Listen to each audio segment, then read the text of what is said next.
রহমতুল্লাহি ওয়া বারাকাতু। সুধী দর্শক, আপনারা আমার নাজমুল ইসলাম চ্যানেল থেকে সবাইকে শুভেচ্ছা রইল। আর আজ আমি যে বিষয়ে বলবো সেটা হচ্ছে ইরান এবং আমেরিকা ইসরায়েল যুদ্ধ। আমরা 80-র দশকে একটা নাটক দেখেছিলাম, খুব সাড়া জাগানো একটা নাটক। সেখানে আছে, এই নাটকের প্রধান চরিত্র ছিল বাকের ভাই। বাকের ভাই যখন ফাঁসি হয়, এই নাটকে বাকের ভাইয়ের ফাঁসি হয়েছিল এবং বাকের ভাই যখন ফাঁসি হয় তখন তার পাশে কেউ ছিল না। এই নাটকটার নাম আছে কোথাও কেউ নাই।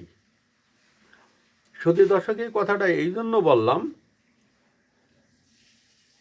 সম্প্রতি ইরান, ইসরায়েল এবং আমেরিকা, অর্থাৎ আমেরিকা এবং ইসরায়েল সম্মিলিতভাবে ইরানে হামলা চালাইছে এই জন্য তাদের পারমাণবিক বোমা এবং পারমাণবিক যে রাসায়নিক এই দ্রব্যগুলো আছে এগুলোর জন্য, অর্থাৎ তাদেরকে ইরানকে পারমাণবিক বোমা তৈরি করতে দিবে না। যার কারণে তারা বিভিন্ন মিথ্যা অজুহাতে তারা ইরানে আক্রমণ করেছে। যেমন তারা ইরাকে আক্রমণ করে ইরাকটা ধ্বংস করেছিল এই আমেরিকা, তদ্রূপ তারা ইরানকে ধ্বংস করার জন্য তারা উঠে পড়ে লাগিছে। মেন সমস্যা আছে যে ইসরায়েলের কোনো শত্রু তারা মধ্যপ্রাচ্যে রাখবে না। আর যারা আছে যে মুসলিম কান্ট্রিগুলো, তারা সবাই আমেরিকার পক্ষে। এই সৌদি আরব আমেরিকার প্রেসিডেন্ট ট্রাম্পকে বারবার তাগাদা দিয়ে ইরানে আক্রমণ করার জন্য অনুরোধ করেছে এবং সৌদি আরব বলেছে যে পুরা যুদ্ধের অর্ধেক টাকা সৌদি আরব দিবে এবং বাকি অর্ধেক টাকা দিবে কাতার এবং আরব আমিরাত এই ইরানে আক্রমণ করলে। আর আমেরিকার ইসরায়েল যে যুদ্ধটা করছে, এখানে তো আমেরিকা ইসরায়েলের কোনো টাকা খরচ হবে না। এখানে টাকা খরচ হবে সৌদি আরব, আরব আমিরাত এবং কাতারের। আর এখানে পাশে আছে একটা জর্দান কিন্তু একটা গরিব রাষ্ট্র, ওদের তেমন একটা টাকা নেই, কিন্তু তারা আমেরিকাকে ঘাঁটি দিয়ে সাহায্য করছে। আমেরিকার ঘাঁটি সৌদি আরব আছে, আমেরিকার ঘাঁটি আরব আমিরাতে আছে, দুবাই আছে, কাতার আছে, জর্দান আছে, কুয়েত আছে এবং ইরাকে আছে। সব দেশেই কিন্তু আমেরিকার ঘাঁটি আছে। এই ইরান যখন ইসরায়েল এবং আমেরিকা ইরানে আক্রমণ করে, ইরানের পাশে কিন্তু এখন রাশিয়া নেই কারণ রাশিয়া এখন ইউক্রেন নিয়ে ব্যস্ত আছে। ইউক্রেন নিয়ে 3 থেকে 4 বছর ধরে তারা ইউক্রেনের বিরুদ্ধে যুদ্ধ করছে। পুরা ইউরোপ কান্ট্রি, পুরা ইউরোপ দেশগুলো এবং ন্যাটো প্লাস আমেরিকা, এরা অস্ত্র দিয়ে ইউক্রেনকে সাহায্য করছে, সৈন্য দিয়েও গোপনে গোপনে সাহায্য করছে।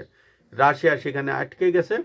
ওদিকে চীন, পৃথিবীর সারা বিশ্বে তাদের বিজনেস আছে, যার কারণে চীন সরাসরি ইরানের পক্ষ নিয়ে তাদের বিজনেসকে তারা কোনোভাবে নষ্ট করতে যাচ্ছে না। তা যার কারণে চীন সরাসরি এই ইরানকে সাহায্য করছে না। সম্ভবত স্যাটেলাইট এবং গোপনে কিছু অস্ত্র দিয়ে তারা সাহায্য করছে এবং স্যাটেলাইট তথ্য দিয়ে সাহায্য করছে। এই আছে অবস্থা। ইরান, কাতার, সৌদি আরব, জর্দান এবং আরব আমিরাতে সম্প্রতি তারা কিন্তু হামলা চালাইছে। আর এই রাষ্ট্রগুলোতে কিন্তু সব রাজতন্ত্র, এই রাজতন্ত্র টিকায় রাখার জন্য তারা আমেরিকার পক্ষে তারাও পরোক্ষভাবে যুদ্ধ করছে টাকা দিয়ে এবং এই ঘাঁটি দিয়ে। আর তারা চাচ্ছে যে ইরান যদি উঠে যায়, ইরান যদি পারমাণবিক বোমা তৈরি করে, তাহলে এই রাষ্ট্রগুলোর সবসময় ইরানের নিচেই থাকা লাগবে এবং ইরানের কথা মতন চলা লাগবে, না হলে তাদের ভবিষ্যতে সমস্যা আছে এবং তারা রাজতন্ত্র টিকিয়ে রাখতে পারবে না। সম্প্রতি ইরান কাউকে ছাড় দিচ্ছে না। ইরান সাইপ্রাসে যুক্তরাজ্যের ঘাঁটিতে হামলা করেছে। সাইপ্রাসে যুক্তরাজ্যের ঘাঁটি আছে, সেখানে তারা হামলা করেছে। তারা ড্রোন দিয়ে এবং ক্ষেপণাস্ত্র দিয়ে হামলা করেছে। যুক্তরাজ্যের প্রধানমন্ত্রী কিয়ার স্টারমার সম্প্রতি একটা বিবৃতি দিয়েছিলেন যে তারা আমেরিকার পক্ষে তারা যুদ্ধ করবে, আমেরিকার পক্ষে তারা তাদের এয়ারবেস পাঠাবে এবং তাদের সৈন্য পাঠাবে। এই কথা বলার পরে সাইপ্রাসে যুক্তরাজ্যের ঘাঁটিতে ইরান হামলা চালাইছে। তারপরে যুক্তরাজ্যের প্রধানমন্ত্রী কিয়ার স্টারমার তার সুর কিন্তু বদল করে ফেলাইছে, তার সুর বদল করে ফেলাইছে এবং তিনি আপোষ করার জন্য গোপনে গোপনে প্রস্তাব দিছে। আর এই যে যুক্তরাজ্যে ঘাঁটিতে হামলা চালায় যে ইরান থেকে সাইপ্রাসের দূরত্ব আছে 2000 কিলোমিটার। এই 2000 কিলোমিটার ড্রোন এবং ক্ষেপণাস্ত্র দিয়ে এই ইরান হামলা চালাইছে। এখন আমেরিকা গোপনে গোপনে তারা সুইডেন, নরওয়ে এবং ফিনল্যান্ড এদের দিয়ে ইরানের কাছে প্রস্তাব দিচ্ছে একটা আপোষ মীমাংসায় আসার জন্য। কিন্তু ইরান বলছে আগে মার পরে যুদ্ধ থামাবো, আগে মেরে নি, কারণ আমরা আগে আক্রমণ করিনি, আগে আক্রমণ করেছে আমেরিকা এবং ইসরায়েল। এখন ইরানই যুদ্ধ থামাতে যাচ্ছে না। ইরানের দীর্ঘকাল যুদ্ধ করার ক্ষমতা আছে। তারা ইরাকের সাথে দীর্ঘ 8 বছর ধরে যুদ্ধ করেছিল। ইরাকের তৎকালীন প্রেসিডেন্ট সাদ্দাম হোসেনকে ইউরোপের বিভিন্ন কান্ট্রি এবং আমেরিকা প্লাস ন্যাটো এবং অনেক মুসলমান কান্ট্রি তারা সাদ্দামকে অস্ত্র দিয়ে অর্থ দিয়ে সাহায্য করেছে ইরানকে ধ্বংস করার জন্য।